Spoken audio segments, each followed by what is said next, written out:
नमस्कार दोस्तों, स्वागत है आपका सिद्धांत एकेडमी चैनल पर। दोस्तों, आज की क्लास में आप लोग डीएलएड थर्ड सेमेस्टर का मैथ पढ़ने वाले हैं, जिसमें आप लोग पवन सीरीज को पढ़ेंगे।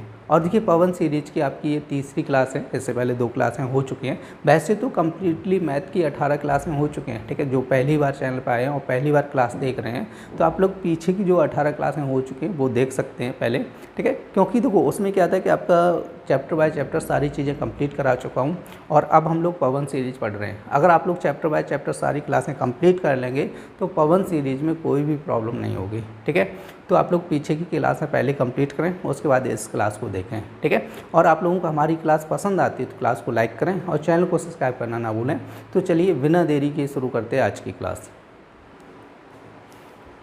देखिए, आज की क्लास का आपका फर्स्ट क्वेश्चन कह रहा है कि लवगणक के अंतर्गत जिन संख्याओं में कह रहे हैं कि जब कोई आधार नहीं होता है तो आधार क्या होता है। तो वो कह रहे हैं कि जो लॉग के सवाल आते हैं, ठीक है, उनमें कह रहे हैं कि जो लॉग के क्वेश्चन आते हैं उनमें कह रहे हैं कि जिन संख्याओं में जब कोई आधार नहीं होता है, जैसे कोई संख्या दी उसमें कोई बेस नहीं दिया गया है, जैसे यहाँ पे 5 लिखा है, अब इसमें बेस में कुछ नहीं दे तो यहाँ पे बेस में क्या होता है। तो आप लोग हमेशा ध्यान रखना है कि log 10 बेस माना जाता है, ठीक है। हमेशा ध्यान रखना है क्या माना जाएगा, 10 बेस में माना जाएगा। तो वो आपका कह रहे हैं 2, 3, 5 ये कुछ भी बेस में नहीं होता है, ठीक है। जब कोई भी संख्या नहीं होती है, कह रहे हैं कि जब कोई आधार नहीं होता है तो वहाँ पे आधार क्या रखा जाता है, 10 रखा जाता है, ठीक है।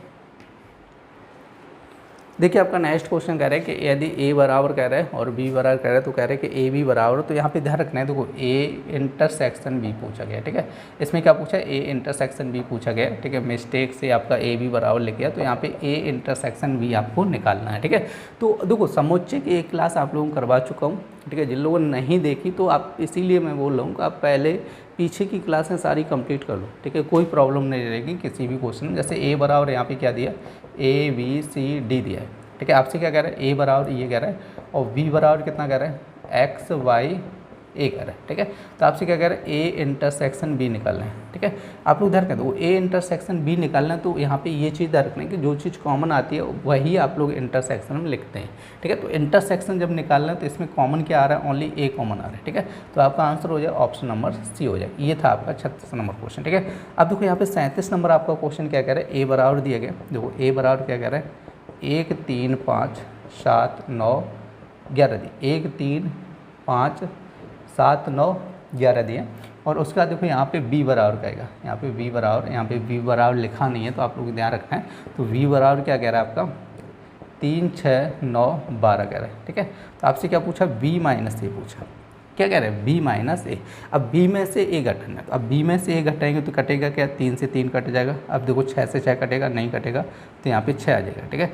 अब देखो 9 से 9 कट जाएगा, अब 12 से कटेगा, नहीं कटेगा, तो यहाँ पे आपका जो इसका आंसर हो जाएगा 6,12 हो जाएगा, ठीक है। तो इसका क्वेश्चन का जो आंसर बनेगा वो बन जाएगा ऑप्शन नंबर ए और इसका जो बनेगा वो सी बन जाएगा, ठीक है। तो आप लोग ध्यान रखें, देखो समुच्चय क्लास में सारी चीज़ें आप लोगों को कंप्लीट करा चुका हूँ, ठीक है। कोई डाउट नहीं होना चाहिए किसी भी प्रकार के क्वेश्चन में, ठीक है। क्योंकि आपका एक क्वेश्चन जरूर आपके एग्जाम में पूछा जाता है, तो कायदे से सारी चीज़ें हमें समझ के चल रहे हैं, क्योंकि एग्जाम में, ठीक है, सारे क्वेश्चन हम लोगों को कंप्लीट करना है। देखिए, आपका नेक्स्ट क्वेश्चन कह रहे हैं कि -1 और +1 के बीच कह रहे हैं कि धन पूर्णांक कौन सा समुच्चय होगा। तो आपसे कह रहे हैं, देखो -1 और यहाँ पे आपका कह रहे हैं कि +1 के बीच की बात कर रहा है, इसके बीच में कह रहे हैं कि बीच धन पूर्णांक की बात कर रहा है, तो ठीक है। आप लोगों को समझना है, देखो धन पूर्णांक का मतलब होता है कि पॉजिटिव प्लस की संख्या होनी चाहिए, माइनस की नहीं होनी चाहिए। धन का मतलब क्या हो जाता है, पॉजिटिव संख्या होनी चाहिए, नेगेटिव नहीं होनी चाहिए। पूर्णांक का मतलब होता है कि, ठीक है, भिन्न में वैल्यू नहीं होनी चाहिए। पूर्णांक का मतलब क्या होता है, भिन्न में वैल्यू नहीं होनी चाहिए। जैसे कहीं पे 5/2 होता है, जैसे 4/3 होता है, जैसे 5/7 होता है, ऐसे वैल्यू नहीं होनी चाहिए, ठीक है। जो वैल्यू होनी चाहिए वो पूरी होनी चाहिए, जैसे 2 4 6 8, जैसे 1 3 5 ऐसे वैल्यू होनी चाहिए, ठीक है। कैसे वैल्यू होनी चाहिए, पूरी वैल्यू होनी चाहिए। और कैसी होनी चाहिए, पॉजिटिव होनी चाहिए। अब बताओ, -1 और +1 के बीच में पूरी वैल्यू कौन सी होती है, तो 0 आता है, ठीक है। क्या आता है, 0 आता है। आप लोगों ने पढ़ा होगा, -1 और +1 के बीच में क्या आता है, 0। और 0 ना तो धनात्मक पूर्णांक माना जाता है, ना ही ऋणात्मक पूर्णांक माना जाता है। 0 पे कोई चार्ज नहीं माना जाता, ना तो प्लस का ना ही माइनस का, तो 0 तो हम लोग काउंट नहीं कर सकते हैं। अब यदि इसके बीच में आएंगे तो यहाँ पे पॉइंट की वैल्यू होंगी, इसके बीच में होंगी पॉइंट की वैल्यू होंगी। मतलब ऐसी कोई संख्या नहीं है, पूर्णांक धन पूर्णांक नहीं है जो इनके बीच में आए, ठीक है। जब ऐसी कोई संख्या नहीं है, ऐसा कोई पूर्णांक नहीं है इनके बीच में आए, तो हम लोग क्या करेंगे, तो इसको बोल देते हैं रिक्त समुच्चय बोल देते हैं, क्योंकि ऐसी कोई संख्या है नहीं, तो यहाँ पे क्या बोलेंगे, रिक्त समुच्चय बोलेंगे। ठीक है, आप लोग ध्यान रखना है, इसको क्या बोलेंगे, रिक्त समुच्चय बोल देंगे, क्योंकि यहाँ पे कोई भी ऐसी संख्या नहीं है जो इन दोनों के बीच में आए। ठीक है, तो अब देखो रिक्त समुच्चय को प्रदर्शित भी किया जाता है, कहीं कहीं आपका जैसे कोष्टक के अंदर ये फाई बन के आ जाएगा, तो आप लोग समझ लेना वहाँ पे क्या होता है, रिक्त समुच्चय होता है। ठीक है, क्योंकि कोई भी संख्या नहीं आ रही है, तो इसको हम लोग कैसे प्रदर्शित करते हैं, फाई, ऐसे फाई बना देंगे तो उसको बोला जाता है रिक्त समुच्चय। ठीक है, तो आपका आंसर हो जाएगा ऑप्शन नंबर बी, रिक्त समुच्चय इसका आंसर हो जाएगा। देखिए आपका नेक्स्ट क्वेश्चन कह रहा है कि x बिलोंग्स टू a का अर्थ है, तो आपसे कह रहा है x बिलोंग्स टू a, इसको बोलते हैं जैसे ये x है और इस टाइप से लगाओ बिलोंग्स टू होता है, और जैसे ये ऐसे होता है x does not belongs to बोला जाता है। ठीक है, आप लोग देख रहे हैं इसको क्या बोलते हैं, डज नॉट बोल देते हैं या नॉट बिलोंग टू बोल देंगे। ठीक है, आप लोग देख रहे हैं नॉट बिलोंग टू बोल देते हैं इसको, और ये x बिलोंग्स टू a होता है। ठीक है, तो इसका मतलब ये होता है, जैसे हमें यहाँ पे समझना, जैसे a एक समुच्चय दिया जहाँ पे आपके नंबर दिए 1 2 3 4 5 6 7 8 9 10, एक ये समुच्चय दे दिया हमें। ठीक है, वहीं पर x एक दूसरा समुच्चय दिया, और इसमें जैसे अभी अब लिखे हैं 2 4 6 8 लिखे। ठीक है, तो यहाँ पे आप लोग समझो, जो x है ना, x के सारे अवयव हमारे a में हैं, है कि नहीं है, तो x के जब सारे अवयव a में हैं, तो इसका मतलब ये हुआ जो x है ना वो a का क्या हो गया आपका, मतलब x समुच्चय a का अवयव है, तो x है ना किसका अवयव है, एक तरीके से a का अवयव है, मतलब ये हो जाएगा कि x बिलोंग्स टू a है, मतलब x के सारे अवयव किसके अंदर हैं, a के अंदर है। क्लियर हुआ, समझे, x बिलोंग्स टू a का मतलब क्या हुआ, x के सारे अवयव कहाँ पे हैं, a के अंदर हैं। ठीक है, तो x के सारे अवयव a के अंदर हैं, तो इसीलिए क्या बोला जाएगा, x बिलोंग्स टू a। तो यहाँ पे आप लोग समझो, कह रहे हैं कि x समुच्चय a का अवयव नहीं है, गलत है भाई। जब देखो x बिलोंग्स टू a हो रहा है, तो इसका मतलब ये हुआ कि x के सारे अवयव a के अंदर होंगे। ठीक है, जब x के सारे अवयव a के अंदर होंगे तभी बिलोंग्स बोला जाएगा। अगर जैसे कहीं पे ऐसे लिखा है a बराबर, आपका लिखा है यहाँ पर a बराबर 1 2 3 4 5, ठीक है, और आपका यहाँ पे v बराबर लिखा है आपसे, या b की जगह x मान लो, तो यहाँ पे x बराबर जैसे आपका लिखा है 1 2 6 7, और आपसे कहेगा कि ये बताओ x है a के अंदर बिलोंग कर रहा है, तो आप कहोगे x does not belongs to a, क्योंकि x के सारे अवयव इसके अंदर नहीं मिल रहे हैं। देखो दो ही तो मिल रहे हैं, और ये दोनों इसके अंदर मिल रहे हैं, नहीं मिल रहे हैं ना, तो इसका मतलब ये हुआ कि x does not belongs to a हो जाएगा। ठीक है, आप लोग देखते हैं, तो वही कह रहे हैं कि x समुच्चय है ना, a का अवयव नहीं है, तो गलत है। जब x समुच्चय a का अवयव नहीं होगा तो इसका मतलब वो बिलोंग करेगा नहीं। तो यहाँ पे कह रहे हैं समुच्चय x समुच्चय a का उप समुच्चय है, देखो उप समुच्चय भी नहीं होगा, ये सीधा रखना है, हम लोग समझेंगे उप समुच्चय के बारे में। अब यहाँ पर कह रहे हैं x समुच्चय a का अवयव है, जो x समुच्चय है वो क्या है, a का अवयव है, ये वाला आपका करेक्ट हो जाएगा। जो x समुच्चय होता है ना वो एक तरीके से क्या होता है, a के अवयव होते हैं उसके अंदर। ठीक है, तो आपका सी ऑप्शन करेक्ट हो जाएगा। देखिए आपका नेक्स्ट क्वेश्चन कह रहा है समुच्चय दिया कि उप समुच्चयों की कुल संख्या होगी, तो आपको तो हमेशा ध्यान रखना है, आपसे उप समुच्चयों की संख्या पूछेंगे, उप समुच्चय की संख्या, तो हमेशा ध्यान रखो जब भी संख्या पूछिए 2 की पावर n लगा देना है, और n इक्वल टू क्या होता है, जो भी आपके तत्व होते हैं। ठीक है, जैसे यहाँ पे समुच्चय दिया 1 2 3 दिया है। ठीक है, अब इसमें 1 2 3 तत्व है ना, इसके अंदर काउंट करो 1 2 3 तत्व हैं, कितने तत्व हैं, 3। तो यहाँ पर देखो 2 की पावर कितना रखना है, 3। ठीक है, n का मान क्या होता है, तत्व होता है, और कोई भी समुच्चय दिया उसके अंदर कितने तत्व हैं, काउंट कर लो, 3 है ना, तो 2 की पावर 3। अब 2 की पावर 3 का मतलब कितना हो जाए, 8 हो जाएगा। क्लियर हुआ, तो ये था आपका 40 नंबर क्वेश्चन। ठीक है, अब हम लोग देखते हैं 41, तो 8 हो जाएगा ऑप्शन नंबर सी। अब कह रहे हैं यदि a बराबर दिया b बराबर दिया, तो आपसे कह रहे हैं देखो a बराबर कितना दिया, 3,5 दिया, और b बराबर कितना दिया, 4,6 दिया, तो आपसे क्या कह रहे हैं, a इंटरसेक्शन b कह रहा है। ठीक है, तो a इंटरसेक्शन b कह रहा है, तो यहाँ पर देखो कुछ भी कॉमन आ रहा है। इंटरसेक्शन में क्या होता है, जो चीज़ कॉमन आती है वही हम लोग लिखते हैं, तो यहाँ पर देखो कुछ भी कॉमन नहीं आ रहा है, तो कुछ भी कॉमन नहीं आ रहा है, तो इसका मतलब ये क्या होगा, रिक्त समुच्चय होगा। और अभी आप लोगों को बताया था जब रिक्त समुच्चय होगा तो उसको हम लोग किससे प्रदर्शित करते हैं, फाई से प्रदर्शित करेंगे। ठीक है, तो आप लोग ध्यान रखें, इसको बोलेंगे रिक्त समुच्चय। क्लियर नहीं, इसको हम लोग क्या बोलते हैं, रिक्त समुच्चय बोलते हैं, और रिक्त समुच्चय किससे प्रदर्शित होता है, फाई से प्रदर्शित होता है। ठीक है, तो आपका आंसर हो जाए ऑप्शन नंबर ए, फाई। देखिए आपका नेक्स्ट क्वेश्चन कह रहा है कि गुणनखंड कीजिए। आपका देखो यहाँ पे कह रहा है एक्स स्क्वायर माइनस का 8x प्लस का 7, इसके क्या करना है, गुणनखंड करना है। तो आप लोग बताए गुणनखंड, जैसे यहाँ पे लास्ट संख्या कितनी, 7 दी, 7 के फैक्टर करने 8 लाना है, तो 7 एकम 7 हो जाएगा, 7 प्लस 1 करेंगे 8 हो जाएगा। तो यहाँ पे लिखना है देखो एक्स स्क्वायर, ठीक है, क्या लिखना है, एक्स स्क्वायर माइनस ये हो जाएगा 7x प्लस एक्स और प्लस 7, ठीक है, 7x प्लस एक्स करेंगे और यहाँ पे लास्ट में प्लस 7 रहेगा, ठीक है। अब देखो कोष्टक आएंगे माइनस चिन्ह आए तो हमें क्या करना होगा, माइनस का अंदर गुणा करना है, माइनस 7x हो जाएगा, ठीक है। अब यहाँ पे माइनस का माइनस x हो जाएगा। एक तरीके से जब कोष्टक कटेगा तो अंदर वाली संख्याओं के चिन्ह बदल जाएंगे। क्लियर हुआ। अब हमें क्या करना है, देखो यहाँ से कॉमन करना है, कितना कॉमन आएगा, x, तो यहाँ पे हो जाए x माइनस 7 और यहाँ पे -1 कॉमन करेंगे तो x माइनस 7 हो जाए। क्लियर हुआ। तो यहाँ पर देखो क्या हो जाए, x माइनस 7 और ये हो जाए x माइनस 1। क्लियर हुआ। तो आपका आंसर बन जाएगा, देखो ऑप्शन देख लो, x minus 7 x minus 1, option number C आपका करेक्ट आंसर हो जाएगा। देखिए आपका नेक्स्ट क्वेश्चन कह रहा है, जैसे ये संख्या दी, इसका वर्ग पूछा गया है, तो आप लोग हमेशा दर को देखो, कहीं पे भी संख्या लिखी हो, जैसे यहाँ पे 35 लिखा है और आपसे 35 का स्क्वायर पूछा जाए, तो आप लोग हमेशा दर के यहाँ पे 5 का वर्ग करो, कितना हो जाए, 25 हो जाएगा। और यहाँ पे संख्या कितनी है, 3 है ना, तो इसमें 4 का गुणा करो, एक बढ़ा के गुणा करना है, तो 4 गुणा 3 कितने, 12, तो इसका आंसर हो जाए 1235। जैसे हमें कहीं 65 का स्क्वायर निकालना है तो इकाई का अंक कितना है, 5 है, तो हमेशा दर को इकाई का अंक यदि 5 दिया जाएगा तो वहीं पे ये ट्रिक आप लोग लगा सकते हैं, ठीक है।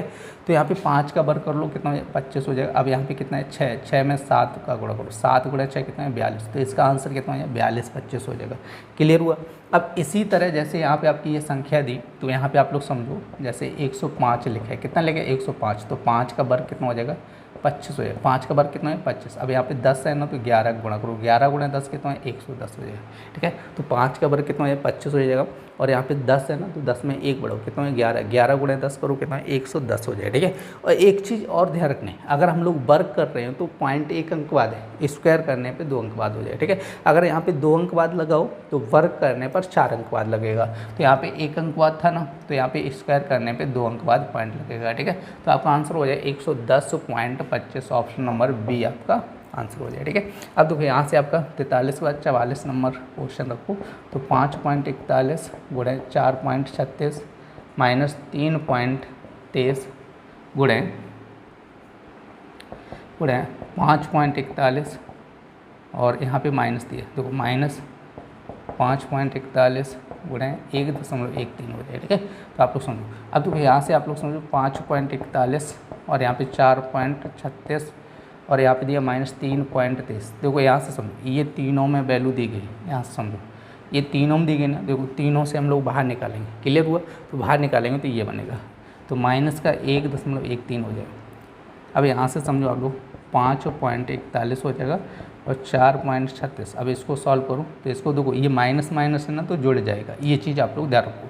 तो यहाँ पे जब जोड़ेंगे 3 और 3 कितना है, 6, 2 और 1 3 हो जाएगा, 3 और 1 4, 6 ये बन जाएगा, ठीक है। तो अब यहाँ पर देखो ये संख्या कैसी है, सेम है, तो काट दीजिएगा, तो ये हो जाएगा 5.41 गुणे 0। अब 0 का गुणा करेंगे तो यहाँ पे फाइनल रिजल्ट क्या आ जाएगा, आपका 0 आ जाएगा, ठीक है। तो आपका आंसर बन जाएगा ऑप्शन नंबर डी, 0। देखिए आपका नेक्स्ट क्वेश्चन कह रहा है भाज्य इक्वल टू क्या होगा, तो आप लोग हमेशा ध्यान रखो। देखो भाज्य का मतलब होता है कि जिस संख्या में हम लोग भाग करते हैं, जैसे यहाँ पे भाग कर रहा हूँ तो इसको बोला जाता है भाग, ठीक है।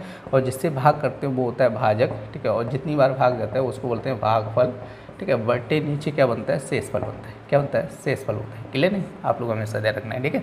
तो यहाँ से एक फॉर्मूला होता है, भाज्य इक्वल टू आपका हो जाता है, देखो भाजक गुणे भागफल, क्या होता है, भाजक गुणे भागफल प्लस शेषफल हो जाएगा। भाजक गुणे भागफल प्लस क्या हो जाएगा, शेषफल हो जाएगा। क्लियर है।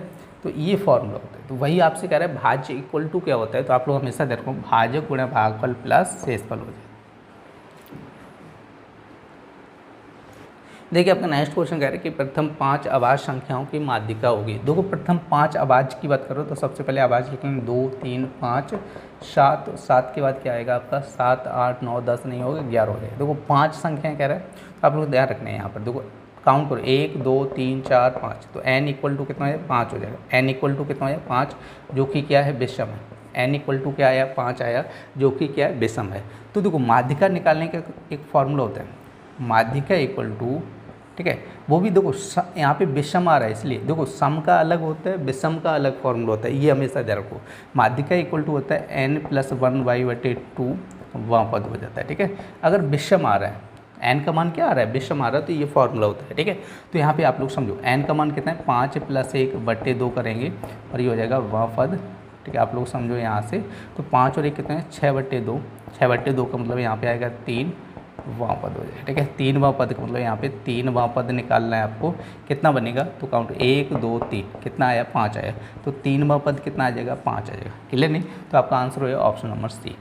अब देखो यहाँ पे n बराबर यदि आपका क्या दिया जाए, सम दिया जाए, n का मान कितना आ जाए, सम आ जाए, तो यहाँ पे माध्यिका का फॉर्मूला क्या होता है, आप लोग समझिएगा, माध्यिका इक्वल टू आपको हो जाता है 1/2, ठीक है, n/2 वां पद, ठीक है, प्लस n/2 + 1 वां पद, ठीक है। ये फॉर्मूला होता है, आप लोग ध्यान रखना है, अगर कहीं पे सम पद आ जाए, जैसे यहाँ पे काउंट किया 1 2 3 4 5 है, n बराबर कितना है, 5 है, तो ये क्या है, विषम है। तो इसी तरह जैसे कहीं पे अगर आप लोग काउंट करो और वहाँ पे क्या आ जाए, सम आ जाए, ठीक है, जैसे 2 4 6 8 10 आ जाए, ऐसी संख्या आ जाए, सम संख्या आ जाए, तो वहाँ पे फॉर्मूला क्या होता है, 1/2, ठीक है, कोष्ठक के अंदर n/2 वां पद प्लस n/2 + 1 वां पद हो जाता है, ठीक है। तो इसका आंसर कितना हो जाएगा, 5 हो जाएगा। देखिए आपका नेक्स्ट क्वेश्चन, देखिए आंकड़े दिए और यहाँ पे देखो आपकी संख्या दी, कह रहे हैं इसकी माध्यिका ज्ञात करो। देखो माध्यिका के लिए क्रम से लिखा होना चाहिए, ये भी चीज़ ध्यान रखना है। एक चीज़, क्रम भी थोड़ा विशेष ध्यान देना होता है। जैसे कहीं पे आपकी संख्या लिखी, जैसे लिखा है आपका 10 2 3 और जैसे लिखा है 6 4 5, वो 8 लिखा है, 5 लिखा है। अगर ऐसी कहीं संख्या लिखी है उल्टी सीधी लिखी है तो आपको क्रम से लिखना पड़ेगा, ठीक है। क्रम का मतलब सबसे छोटी, फिर 3 4 5 6 8 10, ये क्रम चलता है, ठीक है। सबसे छोटी, उसके बाद बढ़ाते चले जाओ, क्रम से लिखना होगा आपको, ठीक है। क्लियर नहीं, कौन से क्रम में, आरोही क्रम में लिखना होगा, बढ़ते हुए क्रम में आपको संख्या लिखनी होती हैं। तो यहाँ पर देखो जैसे दोनों क्वेश्चन में आपकी बढ़ती हुई पहले से ही लिखे हैं। जैसे इस क्वेश्चन की बात करेंगे तो कह रहे हैं 3 4 और क्या लिखा है 7 9 10 13 और क्या लिखा है 15 लिखा है। ये देखो बढ़ते हुए क्रम में, तो कोई दिक्कत नहीं, जब बढ़ते हुए क्रम में लिखी होती है कोई दिक्कत नहीं। आप काउंट करो 1 2 3 4 5 6 7, 7 संख्या, n इक्वल टू कितना लिखे, 7 लिखे है। 7 क्या है, विषम है। जब विषम है तो माध्यिका विषम वाला फॉर्मूला लगा दो, ठीक है। माध्यिका इक्वल टू क्या होता है, n + 1/2 वां पद, ठीक है।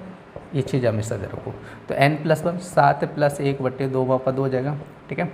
ये चीज़ ध्यान रखना है। तो 7 और 1 कितना है, 8/2 वां पद हो जाएगा, क्लियर नहीं। तो यहाँ पे काटो कितना है 4, तो 4 वां पद हो जाएगा, क्लियर। 4 वां पद काउंट करो, 1 2 3 4, कितना आया 9 आया, तो 4 वां पद कितना है 9 हो जाएगा, ठीक है। तो आपका आंसर हो जाएगा ऑप्शन नंबर बी। देखिए आपका नेक्स्ट क्वेश्चन कह रहे हैं कि प्रथम 5 प्राकृत संख्याओं का समांतर माध्य ज्ञात कीजिए। प्रथम 5 की बात कर रहे हैं, 1 2 3 4 5, ठीक है। तो 5 ही की बात कर रहे हैं, तो समांतर माध्य निकालने का फॉर्मूला क्या होता है, आप लोग हमेशा दे रखो, समांतर माध्य इक्वल टू आपका फॉर्मूला होता है संख्याओं का योग। क्या था, संख्याओं का योग, संख्याओं का योग बटे कुल संख्या, कुल संख्या, संख्याओं का योग बटे क्या है, कुल संख्या। आप लोग देखो संख्याओं का योग करना है, कितना है 2 3 3 6 4 10 5 15 हो जाए, ठीक है। कितना है 15, और कुल संख्या कितनी है 3 2 5 है, तो 5 का डिवाइड करो कितना है 3, तो इसका आंसर कितना है 3। देखो एक शॉर्ट तरीका आप लोगों को और बता दे रहा हूँ, हमेशा ध्यान रखना है। देखो जब भी समांतर माध्य लगाओ, या अभी हमने लगाया था माध्यिका निकाली थी, उसमें भी आप लोग लगा सकते हैं, ठीक है। अगर विषम पद होगा तो लगा देना, सम पद होगा तो नहीं लगेगा, उसमें विषम वाले में लग जाएगा, ठीक है। माध्यिका पूछी जाए और विषम पद दी जाए, काउंट करके देख लें, 7 कह रहा है या 8 कह रहा है, तो आप लोग लगा सकते हो, ठीक है। वो सॉरी 8 में नहीं लगेगा, 7 या 9 में 11 में 13, मतलब विषम पद में लग जाएगा। तो जैसे आपसे यहाँ पे समांतर माध्य पूछा है, तो आप लोग यहाँ पे काउंट करो कितने पद हैं, कितने पद हैं 5 है ना, तो 5 का मतलब 2 इधर हो गए और 2 इधर हो गए, ठीक है। तो बीच में क्या बचा, 3 बचा, तो इसकी समांतर माध्य कितना हो जाए 3 हो जाए। ऐसे ही आप लोग माध्यिका भी निकाल सकते हैं। माध्यिका में अगर आपके 7 पद दिए गए तो 3 इधर छोड़ दो, 3 पीछे छोड़ दो, बीच वाली क्या होगी आपकी माध्यिका होगी। जैसे 11 पद दिए गए तो 5 इधर छोड़ दो, 5 उधर छोड़ दो, बीच वाला पद क्या होगा आपका माध्यिका होगा। क्लियर हुआ, जो अभी आपको क्वेश्चन बताया था, जैसे इसमें बताया था, जैसे यहाँ पे दिया था ना, यहाँ पर देखो काउंट करो कितने थे, 1 2 3 4 5 6 7, 7 पद थे ना, तो आप लोग क्या करना है 3 पद इधर और 3 पद इधर, तो बीच का पद क्या था 9, तो इसकी माध्यिका कितनी आई थी 9 आई थी ना। तो ये चीज़ आप लोग लगा सकते हो, लेकिन ध्यान ये देना है वहीं पे आपको माध्यिका ऐसे शॉर्ट में निकाल ली है जब ऑब्जेक्टिव क्वेश्चन हो और आपके वहाँ पर एन का मान कितना आ रहा हो, विषम आ रहा हो, ठीक है। अगर आपका ऑब्जेक्टिव क्वेश्चन नहीं है तो वहाँ पे ये लॉजिक नहीं लगाना है, आप लोग हमेशा ध्यान रखना है, ठीक है। समांतर माध्य में भी लगा सकते हो, बीच वाली संख्या क्या होती है आपकी समांतर माध्य हो जाती है। अगर ये भी तरीका ना समझ में आए तो आपको करना क्या है, जब भी समांतर माध्य पूछा है, लेकिन समांतर माध्य के लिए ध्यान रखना है, लेकिन ऑब्जेक्टिव क्वेश्चन में ये तरीका लगा सकते हो, हर क्वेश्चन में ये तरीका नहीं लगेगा, ये चीज़ रखना है। अगर कोई क्वेश्चन आपका समांतर माध्य का एग्जाम में पूछा गया है और उसको सॉल्व करने के लिए कह रहा है, हल करके, जैसे ऑब्जेक्टिव क्वेश्चन नहीं है, हल करने के लिए कह रहा है, तो आपको हल करके ही दिखाना है, आप लोग ये चीज़ हमेशा ध्यान रखना है, ठीक है। लेकिन हम ये शॉर्ट मतलब ऑब्जेक्टिव क्वेश्चन के लिए ये ट्रिक आपको बता रहा हूँ कि जल्दी से जल्दी कैसे हो जाए, क्योंकि एग्जाम में थोड़ा समय कम होता है, क्वेश्चन ज़्यादा होते हैं इसलिए, ठीक है। अगर आपसे समांतर माध्य पूछा जाए तो आपको क्या करना है, पहली और लास्ट वाली संख्या जोड़नी है, हमेशा ध्यान रखो। क्रम से संख्या लिखी होनी चाहिए, क्रम होना चाहिए और पहली और लास्ट जोड़ लेना है जब क्रम से चल रही हो। ये भी चीज़ रखें, जैसे ये क्रम से संख्याएँ चल रही हैं, क्रम से चलनी चाहिए, ऐसा नहीं है। देखो क्रम कोई सा भी हो सकता है, जैसे कहीं पे लिखा है 15, फिर 20 लिखा है, फिर जैसे 25 लिखा है, फिर 30 लिखा है, 35 लिखा है, ठीक है। ऐसे करके अगर संख्याएं लिखी हैं तो आप लोग 2 आगे छोड़ो, 2 पीछे छोड़ो, बीच वाली संख्या क्या होगी समांतर माध्य। अब देखो ये क्रम से चले, जरूरी नहीं, देखो ये संख्याएं छूट रही हैं तो इसका मतलब ये नहीं जरूरी है जैसे 5-5 का गैप हो रहा है, लेकिन सब में 5-5 का गैप है। देखो सभी संख्या में कितने का गैप है, 5-5 का, तो ये लगातार हो गया, एक क्रम चल रहा है, एक सीरीज चल रहा है, ठीक है। तो हमेशा ध्यान रखो जब भी आप समांतर माध्य निकालो तो सीरीज जरूर ध्यान रखो, अगर ट्रिक से निकालनी है तो। जैसे यहाँ पे आपका समांतर माध्य कितना आया, 25 आया, अगर डायरेक्ट लगाना तो पहली और आखिरी जोड़ो, 5 और 1 कितना हो जाएगा, 6 हो जाएगा, 6 का आधा कर दो, क्योंकि 2 संख्याएं जोड़ रहे हैं, 2 का भाग करो 3 आ जाएगा, जैसे 3 ही तो आया था, वैसे ही इसमें करना है। जैसे 35 और 15 जोड़ने, 35 और 15 जोड़ेंगे कितना हो जाएगा, 5 5 10 3 50 हो जाएगा, कितना हो जाएगा 50 हो जाएगा। 2 संख्याएं जोड़े, 2 का भाग कर दो, कितना आ जाए 25 आ जाए, ठीक है। लेकिन ये सीरीज चलनी चाहिए, ये चीज़ हमेशा ध्यान रखो, ठीक है। अब देखो आपका नेक्स्ट क्वेश्चन कह रहा है, तो इसका आंसर आपका बनेगा ऑप्शन नंबर डी, 3 हो जाएगा। देखो नेक्स्ट क्वेश्चन कह रहा है बहुलक पूछा गया। अब देखो बहुलक में हमेशा अंदर को जो अधिक बार आएगा, जो भी संख्या आपकी अधिक बार आ रही है तो वही आपकी बहुलक होती है। जैसे यहाँ पे 12 को काउंट करो, 1 2 3 बार आया, और कोई संख्या ऐसी है जो ज़्यादा बार आई हो, देखो 11 ओनली 1 बार, 17 1 बार, 13 2 बार आया, ठीक है, और कोई 2 बार 3 बार केवल 12 आया, तो आपका बहुलक क्या हो गया, आपका 12 हो गया, ठीक है। सबसे अधिक बार कौन आया, 3 आया, वो 12 आया 3 बार, तो आपका आंसर हो जाए 12। देखिए आपका नेक्स्ट क्वेश्चन कह रहा है कि प्रथम 10 प्राकृत संख्याओं का समांतर माध्य क्या होगा। तो 10 की बात करें, 1 2 3 4 5 6 7 8 9 10 की बात कर रहे हैं, ठीक है।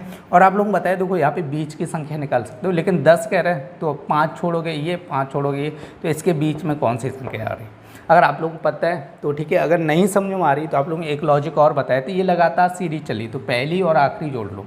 क्या करना है, पहली आखिरी जोड़ेंगे तो 10 और 1 कितना हो जाएगा, 11 हो जाएगा, 11/2 करो, 2 का भाग करो, 5 बार 2 5 10 हो जाए, 1 बचेगा 5, 5.5 आ जाएगा।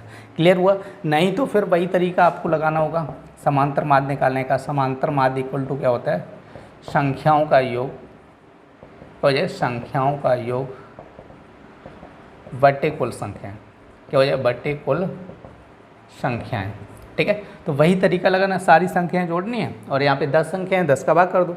जब इन सभी संख्याओं को जोड़ोगे तो आपका आएगा 55, और टोटल कितनी संख्याएं, 10 संख्याएं, तो 55 में 10 का भाग करो, 5.5 आपका आंसर हो जाए, ठीक है। तो आपका आंसर बनेगा ऑप्शन नंबर ए।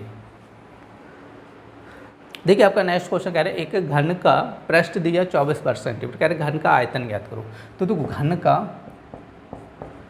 का वक्र पृष्ठ आपका होता क्या है, आप लोग धरते हैं या संपूर्ण पृष्ठ लिख लो। घन का संपूर्ण पृष्ठ क्या होता है, 6a² होता है। क्या होता है 6a²। अब इसका मान आपको पता है, पृष्ठ कितना दिया 24, 24 इक्वल टू 6a², 6 चौक 24, 4 से घटेगा तो a² बराबर कितना है 4, तो a बराबर कितना है 2 हो जाए। a का मान कितना है 2 आया। आपको क्या निकालना है, घन का आयतन निकालना। क्लियर नहीं, घन का आयतन इक्वल टू क्या हो जाता है, AQ हो जाता है। AQ मतलब 2 का Q, 2 का Q कितना है 8, ठीक है। तो आपका आंसर हो जाए ऑप्शन नंबर ए।